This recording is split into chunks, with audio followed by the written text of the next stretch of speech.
I'm Zena Garrison. And we are so happy you are joining us for this show. I'm excited. There's been a lot going on week to week. Zena, now we actually have live tennis. We have video game tennis going on. We've had I, that during the week. Now we have some live tennis, some exhibition matches that are being shown this weekend. We'll have some more live tennis the week after. So it's kind of exciting. Things are seeming to move a little bit in spite of, still being kind of at home and still not being on a kind of regular schedule for all of us. yeah, it seems like things are starting to open up a little bit. I'm just hoping we don't open up too fast, but it is nice. And once again, Chan, I am loving people's creativity. I mean, who would Yeah. ever think that we will be sitting here waiting to watch a virtual reality tennis tournament? It's incredible. I mean, it's kind of forcing everybody to try to think of new ways to connect with each other, to create content, to kind of show a little bit about who we are and kind of what we're doing while we're stuck at home by ourselves. So I'm having a good time with it. It's forced me to get a little bit outside of myself as well. Well, I have got to say that little daughter of yours and your husband, I think they stole the show. That You little know, video was the cutest video ever. And Okay, so well, my husband, he does not really like me putting him up on social media. So certain pictures and things he's okay with, but that video, he was like, "You should have done that." I didn't tell him. I said, "But I caught mostly her. I was focusing on our daughter, so it's okay." He's like, "Yeah, but you should have told me." But I'm not sorry about it. I'm glad I put it up. those are the ones that end up going viral. So no, I don't know. I might not be able to take that. So, but it's been a lot of fun, and we're definitely having fun with each other. And speaking of fun, I'm excited about the guest that we have coming on today. So she probably needs no introduction in terms of her resume, but I'm going to go over a little bit of it anyway.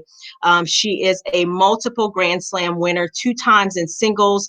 She has a major title in doubles as well as mixed doubles. She's won Fed Cup a couple of times. She has countless titles over the course of her career. And on top of it, she was inducted into the International Tennis Hall of Fame last year. So very excited to welcome in Mary Pierce, who has been a friend of mine, practice partner as well. But today we have her on the show. And there she is. Hello, Mary. Hi, How are Kendall. you? Hi, Zena. I'm great. How are you?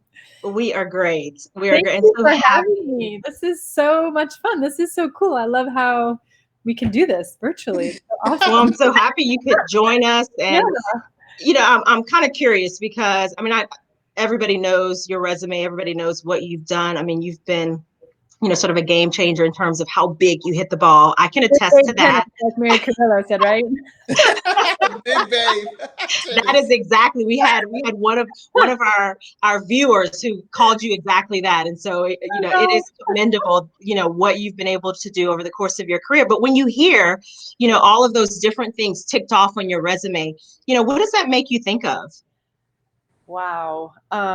Just so much gratefulness in my heart. And I know that God gave me the gift to play tennis. And just wanted to do my best, for him and everything that I did. And when I look back, and I think I had such an amazing, incredible career. I'm just so proud of it. My dream in tennis was to win the French Open one day, and it came true in 2000 when I was 25 years old. So just that alone, I mean, my dream in tennis came true. But then add that, like, as you said, the other things, the Grand Slams, and then competing at the Olympics is a highlight for me as well. And I mean, I'm just really, really proud of myself, and I know how much I went through in my life to achieve all of that. Zena, you were there when I came onto tour at 14, and so very well, how difficult things were for me when I first came on Yeah. tour, and so it was hard. It was a lot of hard work. It was a lot of suffering, a lot of pain, a lot of sacrifice, dedication. Did I say hard work? No. That, that, Um, and I just look back and I think, you know what, it is amazing. And it's an incredible experience, and I'm just so grateful for everything that I was able to achieve. well, you speak of me knowing. Yes, I did know. I was, that older player, you the new young player coming in, and I remember when we played, and came out the corner. I was thinking, like, dang, that little girl hits hard. I love how you used to wait for return to serve. No one has ever done that like you have, and no one ever has. You're like the only one that I've ever seen get ready the way you have for return to serve. I was like, wow, how did she do that? And then she's gonna hit a backhand like both around in front of me. I just loved like watching you play because you were so aggressive and coming forward. And when you were playing, there was a lot more women with one-handed backhands and serving and volleying and coming into the net. And and then Chanda came on the tour, it was a lot more like two-handed backhands hitting flat and hard. And you were hard to play too, Chanda. Let's not talk about the difficulty level of playing against someone, because you were definitely, that was one of the matches I remember the most, where you were just kicking my butt. I mean, everything was going in. Like, what in the world? I hit the ball hard, but I can't even catch up to something. And they're all going in like, this cannot last. What is happening here? So yeah, I don't even know my head to head. I think I just remember one match. I think that we played it was the Australian Open. Did we play at the Australian Open? Yeah, that I did play. We did play there. So I'm glad with your coach Benny and Aruba. And no, that's it. I was going to remind you of that, because we were practicing. Benny set up for us to go practice on this island, and it was Robin Leach there that was at this house. It was like a whole compound, and we had our own little area to stay, and we would hang out. We'd practice during the day. It was a lot of fun. Those are the memories that you kind of think of. That is the place on earth that I have been where I have seen the most shooting stars every night. Every night I'd sit in the room. That's exactly. The sky was just incredible, and I was like, every night at least 2 to 3 shooting stars. That's exactly. I remember exactly that. So, good memories. Well, I mean, so speaking of that, Mary, I mean, what have you been doing? Sort of, where you've had to be home. Are you in Florida now? Yes. Have you been spending your time there? I'm in my condo here in Florida, and it's been wild. It's been crazy. It's been weird. It's been great.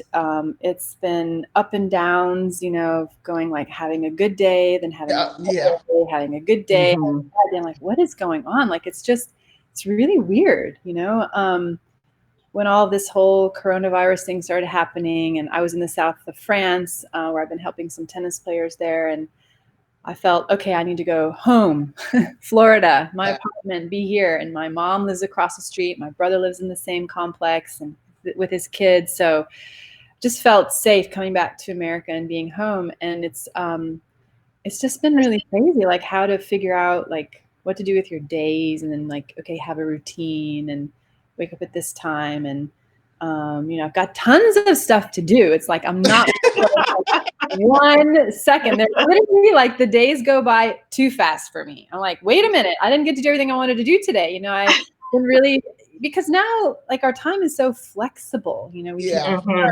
program and be where we don't have to be somewhere at a certain time anymore, because we don't really go anywhere. I go to the supermarket once a week, and like that's it. I don't go anywhere. I'm thinking maybe I should even have my food delivered to me.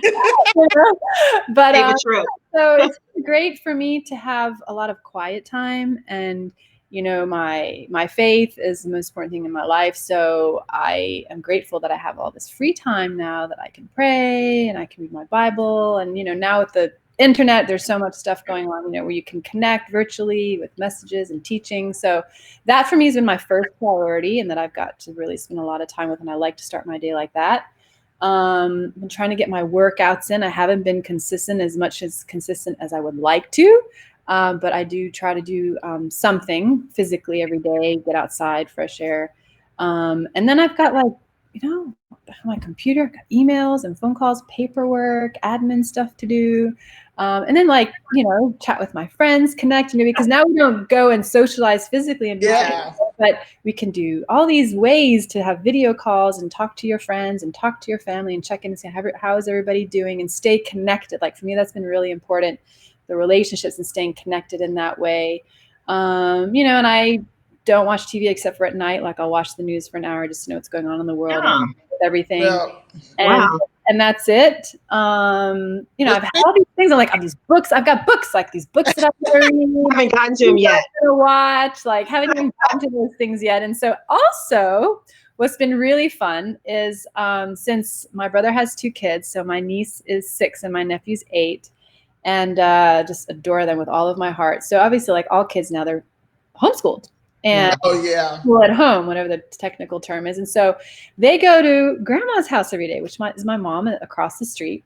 And so my mom's doing the homeschool for them, which is great. And she loves it. She's like a professional teacher. And so I am Coach Tati. So they call me Tati, means aunt in French. So Coach Tati comes every afternoon and I do PE. Oh, That you're is the PE teacher. fantastic. Yeah. PE teacher. So we go on bike rides and we play tennis. We put the little net up, the little rackets and the red balls. And so we play tennis.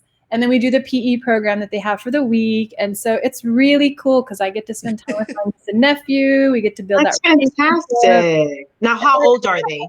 So Mia, she's 6, and Mason is 8. Oh, that's awesome. Well, That is- so 6 and 8, they're really curious also. They're probably Yes. a lot of questions. Let me ask you this. Yeah. So, because I know you probably have some kind of trophies or people talk about, have they noticed who their aunt is yet? So they are starting to understand. Because I don't talk about that with them. I think my brother, who was my coach for years on the tour with me, has spoken to them, and then their mother as well. And I think they've started to show them like some videos of Tati playing tennis, and so they're getting an idea of who I am. And the really special thing is that last year they came to Newport for my Hall of Fame induction, and so they know that I did something. Something big, something big. But I was on a stage and I talked in front of people.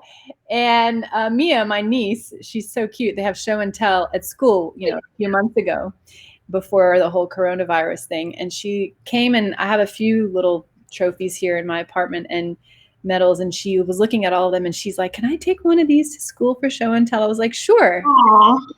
I said, "Pick whichever one you want." Guess what she picked? She picked my Hall of Fame medal. They put the medal. Oh, wow. That is so cool. Yeah. That one, the gold medal. That is awesome. So yeah. She probably felt that that's what her other friends could relate to, because they get little medals and all that. Right, exactly. So it's a lot clearer that that's a special memento, when you see it. So and so speaking of the Hall of Fame, what we kind of do, I kind of mentioned to you, we take questions from our viewers, from our audience, from people on social media, and so we try to get those into the show. And so, of course, one of the questions, we have Eleanor Moritzen, who wanted to know, what did it feel like to be inducted into the International Tennis Hall of Fame? Why was it so special to you? Wow, well, that's a great question. Thanks for asking that. Is that Eleanor? Eleanor. Thank you for asking that question. It is probably one of the most special moments of my career, very different than everything else that I've ever experienced, because it is your whole career being recognized in this one moment. And it's like all of those years that you've been through, blood, sweat, and tears, were worth it, and that you're being recognized like as one of the best tennis players in the history of the sport. Like for me, that was just like mind blowing. Like I'm being considered one of the best. It's so humbling. Like it's so humbling to think that my career is being recognized in that way. And I mean, it's just, I was a nervous wreck. I had a chance to talk with you a little bit that weekend. You didn't seem that bad. You seemed pretty, like you were pretty much in control. You were holding it in. It was one of the most stressful things of my life. Like in January when they announced, "Okay, Mary, you're gonna be inducted," and it's in July, and I'm like, "Oh my gosh, I've got 6 months to prepare for this," which is good. To write your speech, who you're gonna invite, what you're gonna wear. But it's like agony until the moment's over. You just, because it's going to happen. And you're like, okay, you're just so stressed out because it's just such a big, special day. And it just means so much to you. It's very emotional. But it's just amazing. Yeah, just to be recognized in that way. Probably wanted to be back on the court. Some of that pressure. Let me tell you, it was a lot easier to play a match and get ready for a match and get ready to do your Hall of Fame speech. That's for sure. Well, it's very interesting too, because I was actually kind of doing a little research because Chanda makes me do Were research. you? Me? Santa's making you work. No. And then I did see a bit of your speech, but one thing that I noticed is just you seemed very humble, you seemed very excited, very a lot of smiles, but it just seemed also, and I saw the part at the Australian Open, and you really seemed when you saw all those champions behind it, you could just Oh. see the glow on your face. Yes, I mean, to see those players that I watched and admire and respect so much, and to think, oh my gosh, like that I am in the same, I don't know, group or whatever you want to say as these other players. I'm like, for me, like, there's no way. I mean, Chris Evert is the player that I looked up to the most in my career. And I see Chris standing there and I see all these other players as well. And I'm just like, how did I get here? I'm like, Big hitting. people. A lot of big Wow, hitting. it's just like humbling, for very sure. humbling. Big hitting. So, well, we have another question from Susan Nardi, who's Okay. wondering what's one piece of advice you would give to your younger self? Maybe when you started playing junior tournaments or when you started playing pro tennis, if you had to kind of go back and talk to that Mary. Wow, Susan, great question. Thank you for asking that.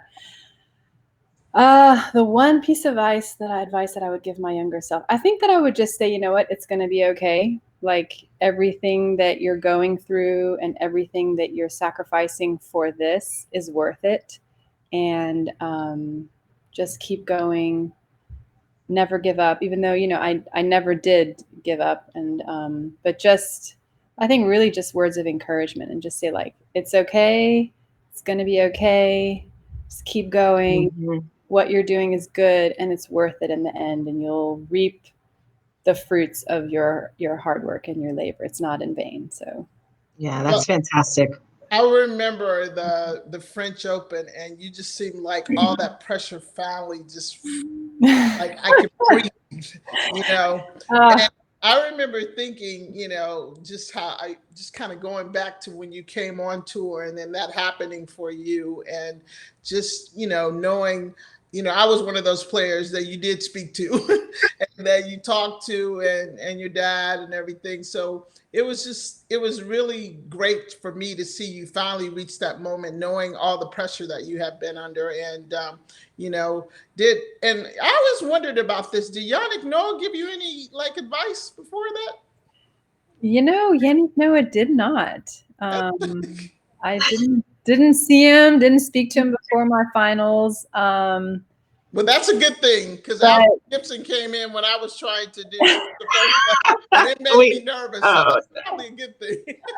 but what is really special, Zena, is that Françoise Dieu, Yeah. who was the last French woman to win the French Open before me, I believe in 1967, if my memory is correct, but it could be wrong. But it was so special for me and so meaningful that she was there for my finals, watched my match, and that she was the one who was going to give the winner's trophy. And it just happened to work out so well that I was, the next French person after her to win the French Open. So it was very special and meant so much that Françoise Dieu gave me the trophy.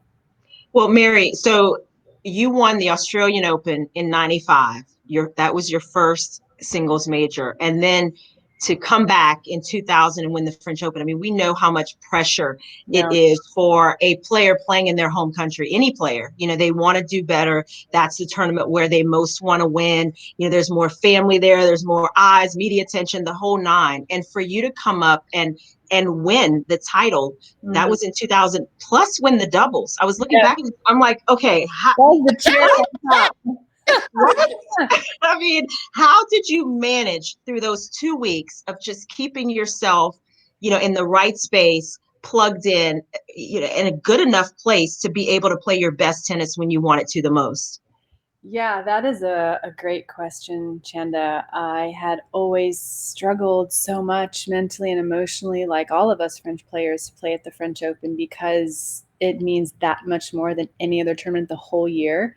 And you want to play well and you want to do well for your fans, for your country, for your family, for your friends, like everyone that's there that's not usually there when you're playing away, far away in other countries. And just feel so much pressure and expectation, and also with all the media and all the attention on your shoulders. And it's like when you win, the whole country's elated, and when you lose, the whole country just puts you down. And it's just like, oh, so it was like this emotional roller coaster. It was really hard for me to deal with, and I struggled, and I really tried to do my best. It was really difficult. And the interesting thing is I became a born-again Christian in March of 2000, and it totally changed me and totally changed my heart, my life, everything, like how I was as a person and how I see what I'm doing and why, and people, and just everything. So I got to the French Open like 3 months later, and even the journalists were looking at me and like, wow, what have you done? Have you done like some mental training? Yeah, a lot of it. Did you get some work done? Because they're like,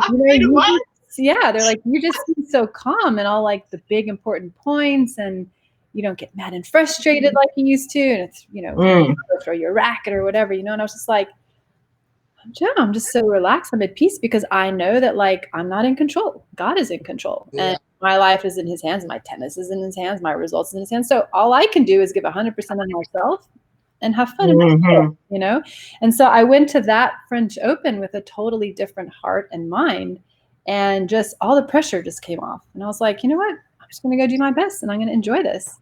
And, so my faith is a huge role in that, and prayer before my matches. And it was a very, very special French Open. My very first match that I had, I remember playing on center court, Tara Snyder, and I won that match, obviously. And when I finished that match, and I was still standing on the court, it was before I walked off after I won. And in my heart, I felt like this little voice said, maybe this is the year. Oh, wow. And I was like, okay. I kept that to myself. I didn't say it to anybody. And I just went about my business one day at a time, one match at a time. And I just really felt, inspired, like for every match, of like how to play tactically and how to be mentally in what is emotional state. And it just kept going, one match after another, and playing the double with Martina Hingis, playing that well, and and then getting to the finals, and just still obviously nervous. You're always nervous before every match, but just completely different state of mind and state of heart, and that really helped me to deal with all the pressure and all the stress and all the expectation. Well, I found that when I felt nervous, that was actually a good thing.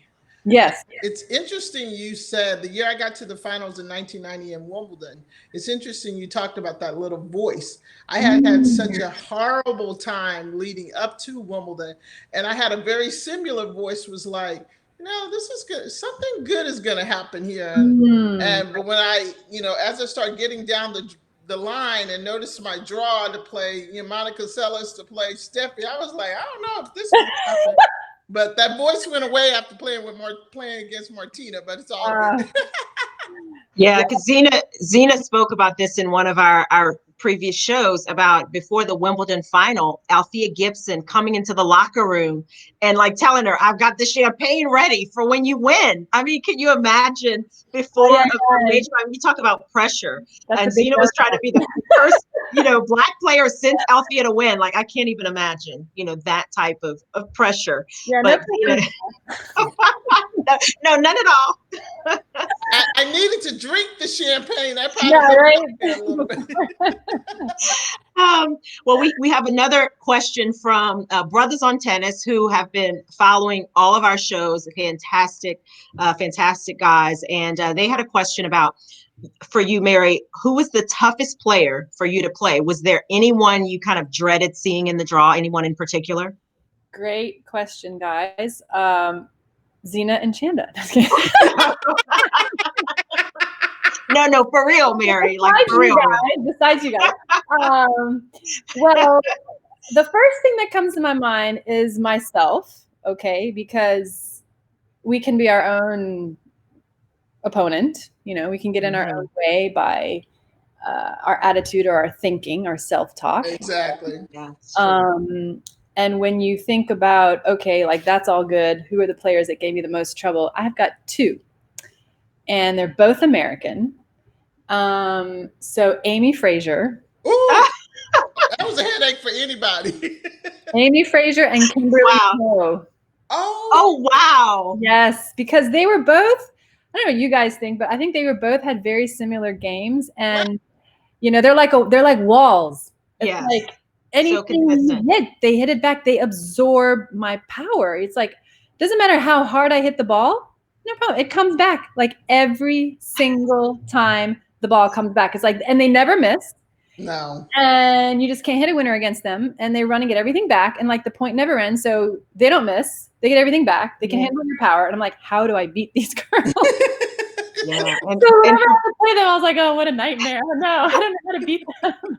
that is incredible. And for people who don't know, Amy Frazier, she was tough for a lot of players, because she was so good. I think she was right around 20 in the world, top 20 in the world. And, just week to week, like you said, she didn't waver. She just had this steady game and she was going to bring it each time. Yes. And Kim Post similarly was so tough. So that is interesting, though. It's different, probably a different answer than a lot of people would have expected.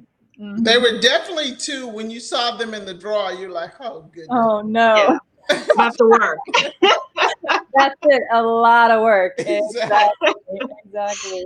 That is fantastic. I'm going to throw in a few comments because we had some people that just had really nice things to say about you, Mary. Rita Dotson is saying congratulations on your induction into the USTA Florida Hall of Fame, as well as I actually have that trophy right here in my apartment. I'm looking at it right now. That is great. That is great. And then we have Max Kramer, who, as you kind of mentioned earlier about Big Bay Tennis, say you're founding member of Big Bay Tennis, and it was such a pleasure to watch. So really nice comments from some of our listeners and our viewers as well.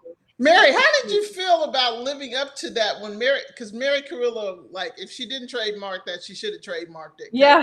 But how did you feel knowing that you were in that category? Well, Big Babe Tennis. Yeah. I mean, when she said it to me the first time, I just laughed. I thought it was so funny when I was like, yeah, I kind of like that. That sounds good. It's got a good ring to it. I mean, we hit the ball hard. And you're a babe, right? I mean, I like that part too. You're a babe, So that's always good. Yeah. So it's interesting. So we have another question. We have a few good ones, but one I want to kind of ask you about from Susan Nardi as well. We've all been talking about this potential merger of the WTA and ATP. So, she was curious about your thoughts. What do you think about a possible, merger between those two entities? Susan, thanks for bringing that up and asking that question. I remember when Ann Worcester was the CEO of the WTA Tour at least over 20 years ago, and sitting down and having a chat with her. Zena, I'm sure you remember Ann, and I was like, Ann, this is what we got to do. I've got this vision of the Pro Tour and what it could be. It's great, but it could be even better. And, of like these, combined events and, having the men and women together and, look at the big events like in Miami and in Indian Wells, and fans love it. It's like a 10-day event. You've got the best men, the best women, lots of tennis, and it's just a big event and it's great. It's showcasing all the best players and, kind of like, what they do in baseball, they've got the major leagues and the minor leagues, and think about the other sports in golf. You've got to make the cut and get your card, and all these big sports that are professional and so successful, and how they're modeling it. And also, I thought for tennis, if we do that, we could go around the globe and just have like big events everywhere we go and make the seasons shorter because it's too long for the tennis players. And, I just had this vision of seeing it a certain way. And now that Roger Federer mentioned, hey, maybe now's a good time to merge the ATP and the WTA and create one tour and like combined events. And I was like, thought that 20 years ago. So, personally, I think it would be amazing. I think it would be great because as a player too, like I love playing mixed doubles. So, hey, why not throw in these events? You've got the singles, you've got the doubles, you've got the mixed. It's fun. It's extra income for the players. Fans love to watch it.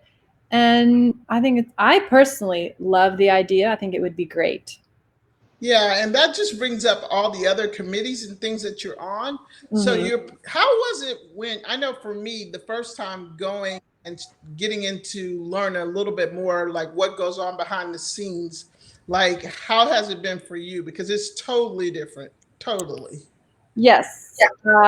Great questions. I was on the player council and I was on the WTA tour, and having that experience has now helped me. And it's also like the other side of the coin, being on the board of directors of the ITF now. I did my first 4-year term. Now I'm in my second 4-year term. I was just Oh, reelected. wow.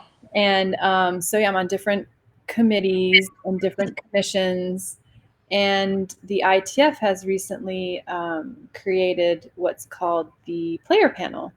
And there's going to be one for the men's and one for the women. So I chair the women's and Mark Woodford chairs for the men. And we're both on the board of directors of the ITF. And so, this is something that I'm really passionate about because I started my career playing these tournaments, today what is called the ITF Tour, the $10,000 tournaments. That's how I started my career, playing the qualifying for these tournaments. So I know what it's like starting there, and I know the issues and I understand. So now it's going to be a platform that has been created to so that the players can now on the ITF tour feel like they have a voice and that they can bring forward all of their cares and their concerns and their complaints and their desires. And so I'll be chairing that player panel. And there will be a non-voting coach that will be on that panel as well with me.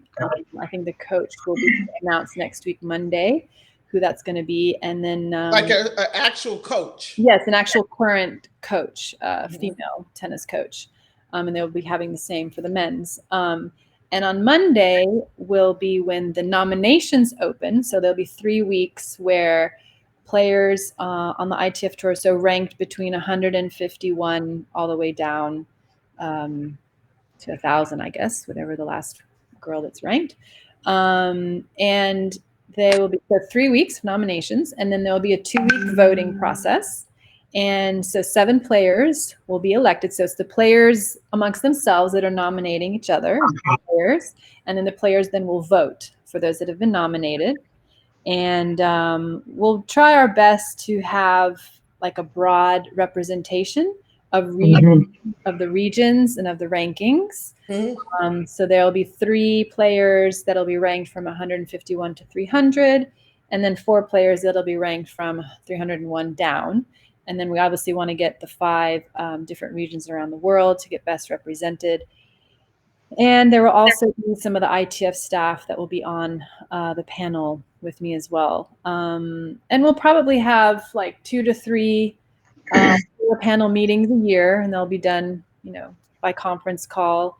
And, then those things that are brought forward, like all the players on the ITF Women's Tour will know, okay, these are my 7 player reps that I can go and I can speak to. And then we have our meetings, and then those player reps bring the voice of the players so that they can be heard. And then we can then vote on things. Be able to. And then those things that we vote on will go to the ITF World Tennis Tour Committee, and they will then speak about those things. And then what that ITF World Tennis Tour Committee recommends will be then brought to the board. And I'm on the board of directors. I'm in those board of director meetings, and I hear all the things that come up from the different committees and commissions and the recommendations. And then we as a board discuss these things, and then we vote on that. And that's how it's gonna work, and that's how it's gonna function. So the great thing is that I'm not only the chair of this new ITF player panel, but I'm also on the board of directors. So I know what's going on from the very bottom grassroots level to then where the decisions are being made and happen. So I have that voice all the way throughout to represent the women players on the ITF tour. Well, that's interesting that you said that because as you were talking, you're going through all the different levels or whatever. When they were talking about merging the ATP and the WTA together, a lot of people have been, some people have been concerned, are the women going to lose their voice? And so one thing I was saying, so now knowing you'll be in those rooms, like we have to make sure that we don't lose our voice. And one of the things that I said is making sure that the right women are in Yes. that room that will help us make sure we don't lose our voice, because it can get very easy and can be overwhelming as well. Yes, definitely. And by merging the ATP and the WTA, I don't know if it's even going to happen, because there are Yeah. so many tournaments that are on the ATP calendar and the WTA calendar, and there are a lot of tournament directors going, no, no, no, we don't want this merger, and others are going, yes, so it's a big, big, big deal to have to make that happen. But by doing that, for sure, it's not like all of a sudden then the women are going to be. It's the men and the women coming together. It's not like the men are going to be overshadowing the women and taking control and making all the decisions. No, not at all. It's equal, 50-50. When I was on the player council, that was the hot topic of equal prize money. And I know how much we spoke about it and how much we fought for it and believed in it, and that women deserve equal prize money. And so we achieved that. And that's definitely, something that is going to continue down the road in the future. If the tours merge, then yes, it's equal. You have men and you have women, and we work together and make sure that women's tennis and voice is heard just as much as the men's, for sure, 100%. Yeah, that's fantastic. And you talk about all the work you're doing with the ITF. I'm on one of the ITF committees, the juniors committee. So, it's been great. And I think it's important for us as players to kind of, lend our voices where we can, and just try to keep moving the sport along. You also, in your answer, mentioned, the representation, and women coaches being a part of Yes. the panel. So how important, how do you see women and their representation as coaches, whether it's on the men's or women's tour, but where do you see that going? Where would you like that to go? Well, I'm so happy you brought that up, Chan. I think it's a great topic to discuss, because I really believe that there are so many great women coaches out there. I mean, first, let's look at Judy Murray, who's coached her two sons, Andy and Jamie, who are so successful today. Then Amelie Mauresmo kind of opening the door for men's tennis, because you see men, exactly, you see men coaching men and women, but it's a lot more rare to see a woman coaching, first of all, and then coaching a man, and I think that was just awesome, that Andy took that bold and courageous step. So, I'm having Amelie Mauresmo as my coach. She's a woman, but it doesn't matter if she's a woman or a man. This is the person that I believe is going to be the best coach for me. And that's exactly what I believe. And I believe that the door needs to be open for women coaches, to give them the place and the space and the opportunity and the availability to say, you know what, if it's a man or if it's a woman, we're not going to choose on gender. We're going to choose on who is going to be the best person for this job, and open the door for both genders, and that both qualified. And there are a lot of great women coaches out there. And, you see former players that are now starting to come out and do more coaching, like Conchita Martinez, who's been doing a great job as well. And it's just really nice. For me personally, there are not enough women coaches, and I want to see more women coaches. And that's something that I'm also very passionate about. And I love coaching. I got into it, is it 10 years ago now? Yeah, those numbers start coming together. Oh, wow. Yeah, time flies. But and I love it. It's funny, because when I was playing, I thought, I'm never going to coach. That's not something that I want to do. And it just happened naturally, by my next door neighbors who had a tennis court at their house, and then their kids didn't have anyone to coach them. And I thought, I'll just help you out until you find something else, And I ended up doing it for 5 years, and I loved it. And I just see how much I've been through can help and benefit someone else and make a difference. And, especially if you're working with someone who's hungry, who's hardworking, has a great attitude, and you see that everything that you've been through and your experience and your eye for different things can help and make a difference. It's so rewarding and satisfying. Well, I don't know about you, Mary, but so when I left the tour, and then a couple of years later, and then started coaching and coached Fed Cup and all that. And one thing that you just said that I thought about is you brought experience. But in this whole interview that we've been talking, you also talked about you're so humbled. What I noticed, it's much easier for a player of our caliber to come and to coach if you're more humble, rather than to be like, I was this, I was that, all of that.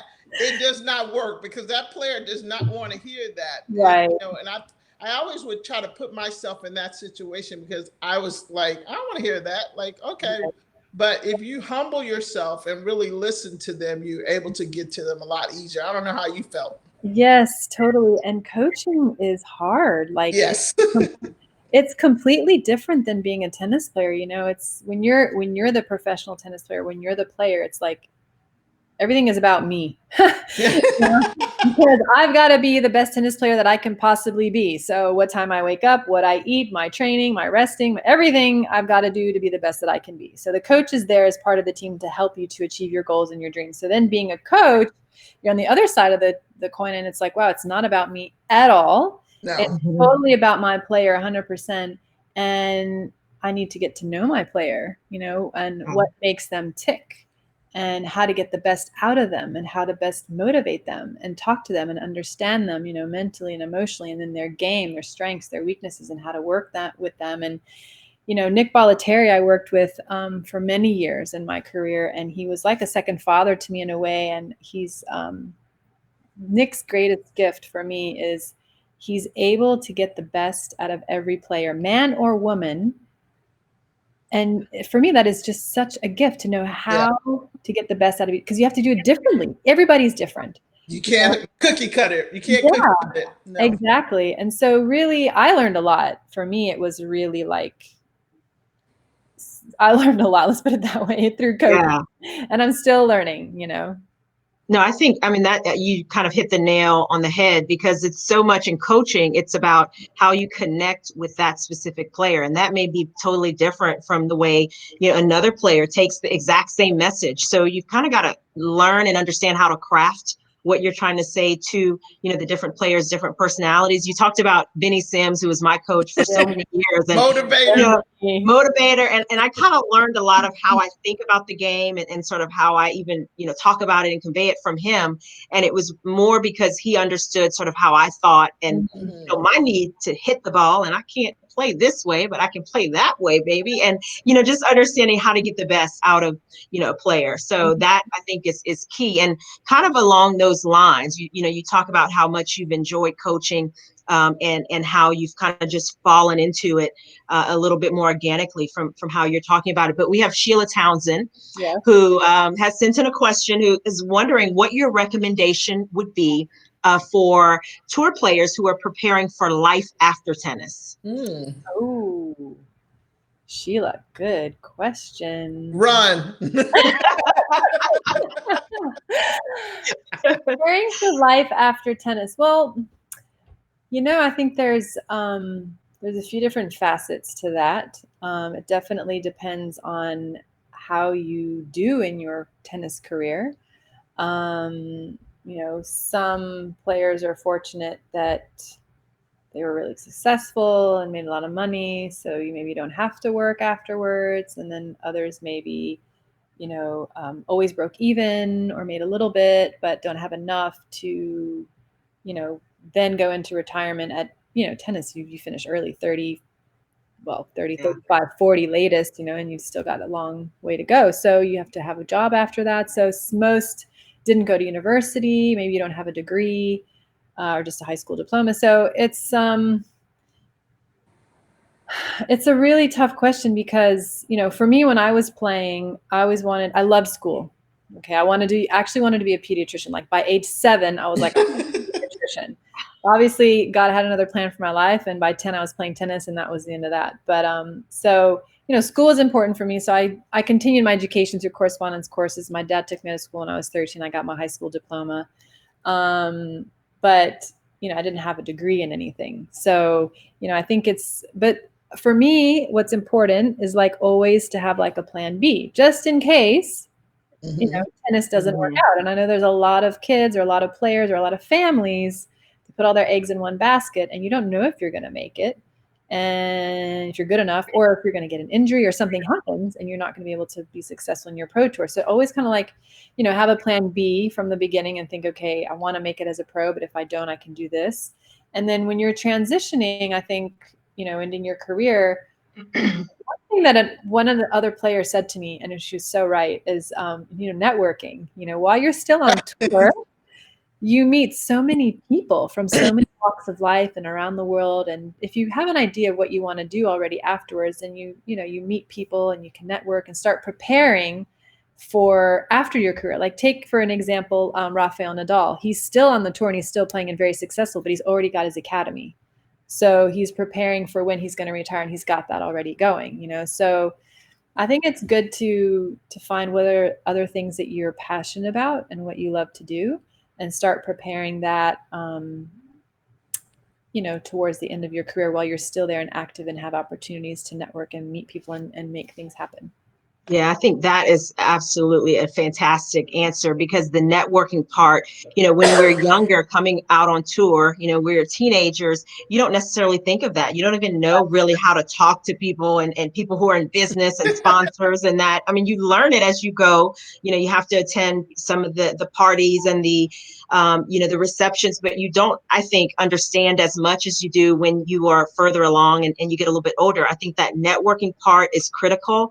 And I also think, because we are so focused, single-mindedly on tennis, it's hard to kind of think outside of that and to think about other things we want to do, and to even be able to try other things while we're still playing. I think that's kind of a challenge, as well. So I think the networking part, I think always, talking to people, kind of seeing, okay, what do they do? How could that maybe be something I could do later? Or, even just trying to keep in touch, with people you meet during the course of playing. And also for me, at least, when I finished, it was trying different things. Yes, exactly. And you just can't be afraid of that. If that is going back to school and maybe taking classes, online classes, or, going back to university and just trying to kind of open your mind to what the possibilities could be. For me, that was really important, because I mean, you don't know sometimes. You don't know where you're going to be when you finish, how you're going to finish. Are you going to be out of the game because of injury, or are you going to have had a really successful career? You just have no idea while you're still playing. So that's a great suggestion, advice. Yeah, I agree with that. Just to bounce back off what you're saying, Jen, is like for me too, after I stopped playing, well, I couldn't play because I hurt my knee, but I just, there were different opportunities for me. And I was like, okay, I'll try that. Mm-hmm. If I like that, okay, I'll try that. See if I like that. Oh, I like that. Oh, okay, yeah, I like this, but no, I think I'll do something else now. Or, so, and also I think that it's also okay that when you do retire from playing professional tennis, and if you don't know what you want to do, that's also okay. You don't have to, and to give yourself that space and to give yourself time and think, it's okay. I worked hard from a very young age, and I can give myself, some time to think about what I want to do and try some other things, experiment some other things, and find what else I love to do. Yeah, that's fantastic. Mary, who do you hang? Do you still hang out with anybody on the tour? You guys, I mean, yes. Look, we are hanging out with each other lately. I'm friends with quite a few of the players that played with on tour. I think back to Jennifer and Eva Mioli, Anka Huber, Barbara Shedd. Look, all the fun girls. Of course, we were like, we were on tour, we were friends, and we've stayed friends. And a lot of the French girls, because we were played Fed Cup for so many years together and created those relationships and Olympics together. And so, there's a lot of girls, a lot of players that I'm still in touch with and that I'm friends with. So, yeah. Well, speaking of friends, so Fed Cup, it's one of those, I think for all of us players, special moments when we're playing on a team. We kind of make friends and we have the opportunity to form those relationships or solidify those relationships. I'm wondering, Mary, what is one of your favorite Fed Cup moments, or do you have a couple of your favorite Fed Cup moments? Zena had a post talking about one of her most memorable Fed Cup moments. I'm gonna let her talk about that too, but I'm curious, you've won Fed Cup a couple of times. Yes. But do you have sort of a couple of moments, one or two moments that are most memorable? Well, let's see. The first Fed Cup we won, I won with Yannick Noah as the captain, and we won in Holland against Holland. I mean, Yannick Noah, there was like always epic moments with him. Every day is epic with him. I mean, You know, he gets you to do stuff that you've never done before, and like, you know, waking up in the morning and going for runs on the beach when you haven't had breakfast yet, and getting up early, and you don't like to get up early, and and then like, you know, doing yoga with him and meditation and visualization and breathing exercises, and you know, I think I learned a lot from Yannick. Mhm. And the second time we won Fed Cup was with Forget as captain, and that was in Russia. Now, did it come down to the doubles there? I'm trying to remember. That's a good question. I should remember that. Don't worry. I remember. Yeah, I not a big deal. I remember during that tie, I think we beat USA. It's in the semis or the finals, because it was one of those where we had like the combined final, the semis and the finals in 1 week in one place, you know. And like I had this epic match against Megan Shaughnessy, and it was a 3-set battle, and I mean, my legs were killing me. And I literally felt like I was on the verge of like cramps in that third set, like all the time. And Guy Forget on the changeovers, he'd like squat down in front of me when I was sitting in the chair, and he'd get out this little bottle of like this yellow liquid that you buy, like you can buy in the pharmacy in France. It's called Santol, and it's like very menthol-like liquid, like alcohol, menthol, whatever, you know. Oh, that doesn't sound And it's like a tonic or something. It's just like really refreshing. And so he would get that out, and like on every changeover, he would like put it on my legs, he'd rub my legs, and shake my legs, you know. And it was like being, if he didn't do that, I don't know how I would have been able to like work the end of that match. And I think that was like a really big match for our tie and for Fed Cup, like to be able to come through. And I won that match in 3 sets, and I think I almost went into like body cramps for an hour and a half afterwards. But that was for me. I mean, there's so many. I loved just Fed Cup because it was the only time of the year we got together as a group, as a team, did things for one another. I mean, even like, for example, with Amelie Mauresmo, you know, here you've got 2 top 5 players in the world at the time, and we're teammates, like we're working together, you know. Yeah. There's no like ego or competition, or, you know, it's like we'll go on the court and practice, and like, let me feed you some balls. What do you need to work on? Okay, now it's my turn, and she'll like do the drill for me. And, you know, stuff like that is just like, it's just nice to be in a team and to be teammates. It's just really, really special to live those kind of events, because in tennis, it's like you're by yourself all the time. And so to be as a team and work together is just, I think, what I love the most. Well, Chanda was actually talking about that moment when I actually played Fed Cup with Martina Navratilova, Pam Shriver, and Chris Evert, and we went to Czechoslovakia. And when we went to Czechoslovakia, it was Martina's first time being back there after defecting. And I will never forget, I walked out onto the practice court, and I think it was me and Pam, and walked us onto the practice court. And so this actually train goes by, but the train backs up. And they're looking for Martina. I'm like, oh no, we got to get out of here.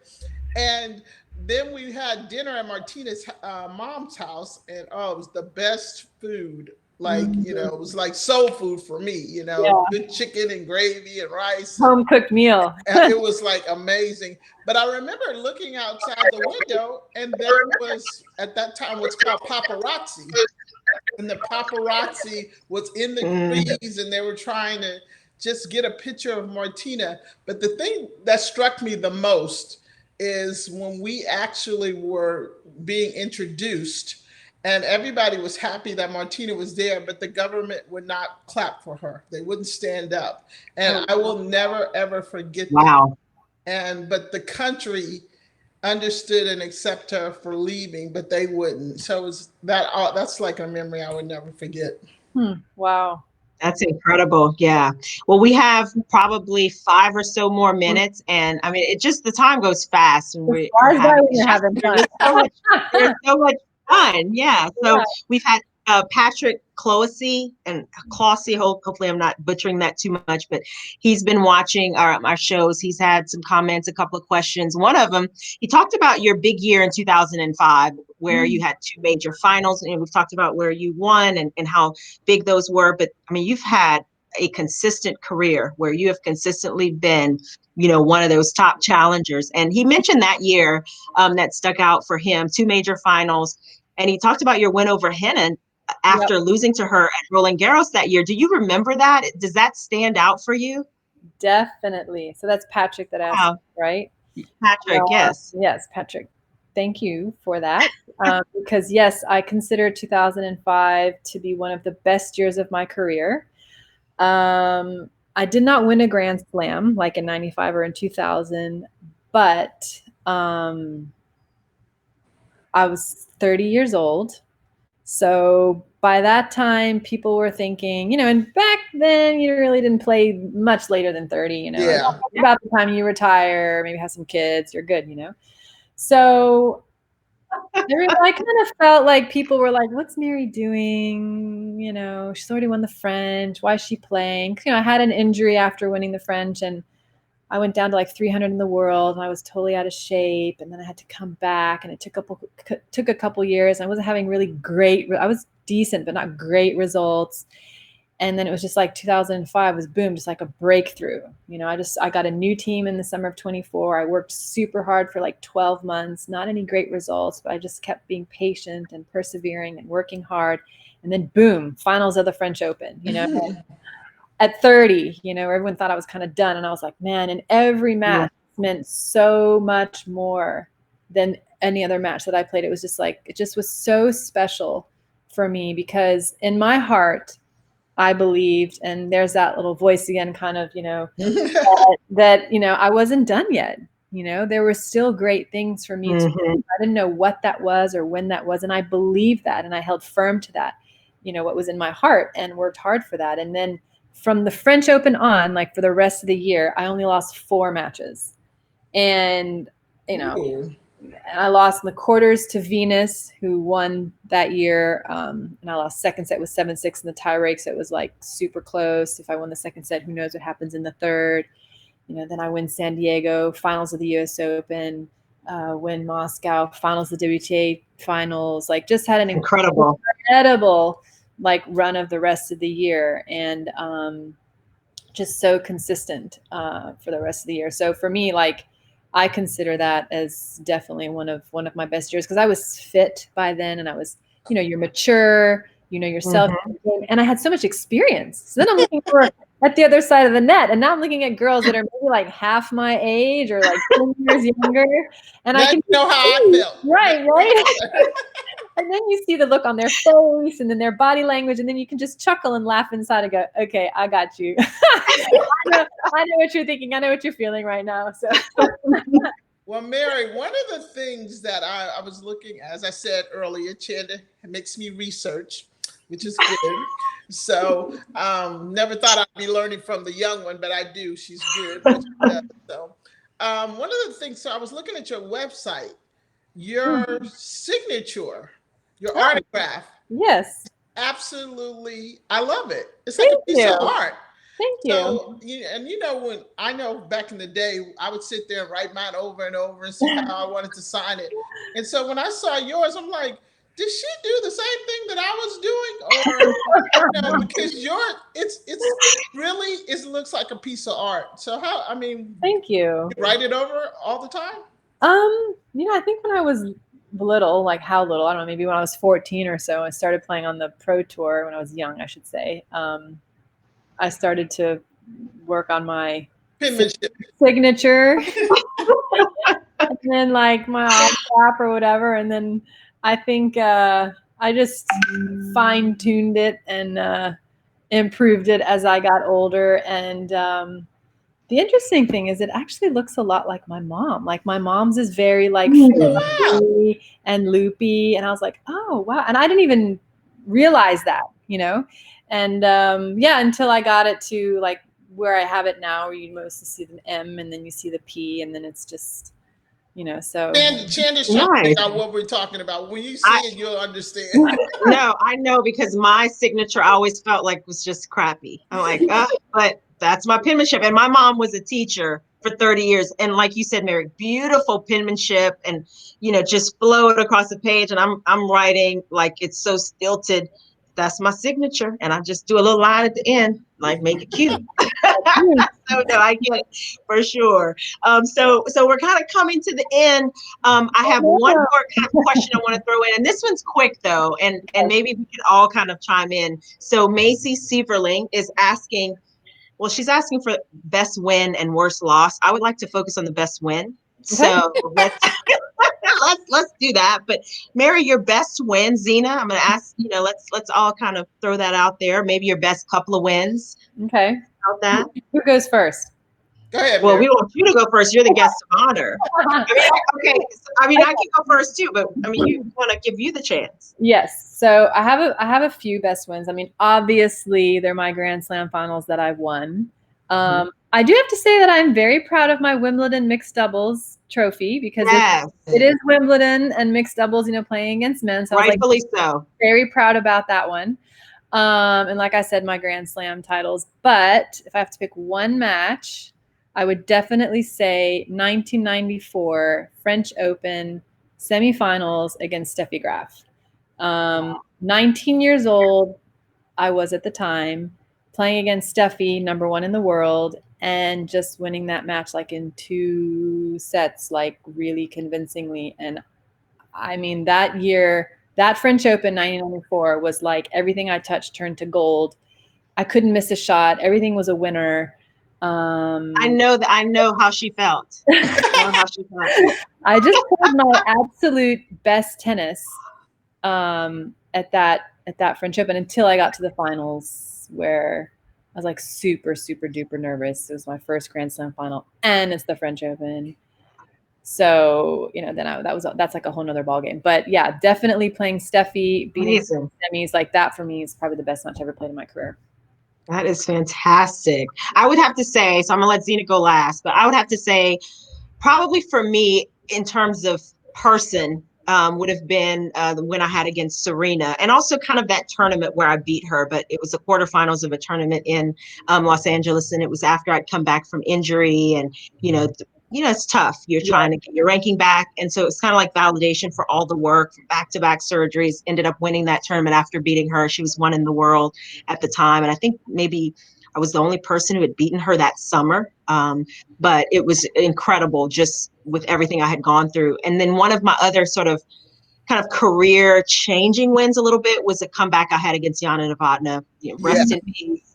But came back at the French Open. And that was sort of a win that really sticks out because of what it did for me at the time. Zena, what about yours? I would say I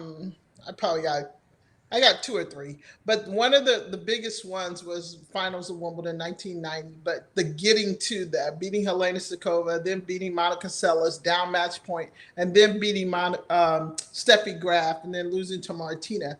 And then the other one would probably be winning with who turned out to be one of my coaches.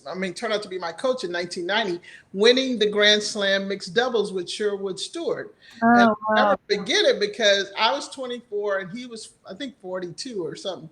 And because he said to me, he turned around, he said, Zena, he said, I'm now on the board with all the rest of my friends. And he had a tear coming down his eye. And I was like, oh, wow. And so he said to me, we will always be on that Wimbledon board. So I always think about that special moment. And then, of course, 1988, the gold medal with Pam Shriver. Yes. And that was like, really cool. That's incredible. I love that. And we talk so much about, singles and how important that is, but both of you guys and Mary, we don't often sort of put that front and center, but you were a fantastic doubles player, winning doubles major, mixed doubles major. So, you were a well-rounded player, even though it maybe just seemed like you crushed the ball, but you could do it all. So I loved doubles, and I think that doubles is so important, and it's so good for your game. I played doubles at every tournament the whole year, unless I couldn't for some reason with an injury or whatever. But I think it really helps your game work on your serve, your returns, your net game, and it's fun. You're with someone else on the court. You have your partner, and like you said, I mean, my highest ranking in doubles was also number 3, like in singles, and won that Grand Slam with Hingis at the French. So I mean, also had an amazing doubles career, and I'm grateful for that. And I really believe that players should play doubles. Yeah, I love that. And on that note, we're going to go out on that because we want to encourage everybody to do just what you just said. It has been a fantastic show. So much fun, Mary, talking with you and catching up with you, Zena, and I appreciate you making the time. That's it for this episode of Game Set Chat. Please continue to follow us on social media. We'll have, more chats coming up. Hope you've enjoyed this one. Keep your questions coming in, and we look forward to you joining us again on our next Game Set Chat live at a distance. Thank you. Lots of love. God bless you. You too.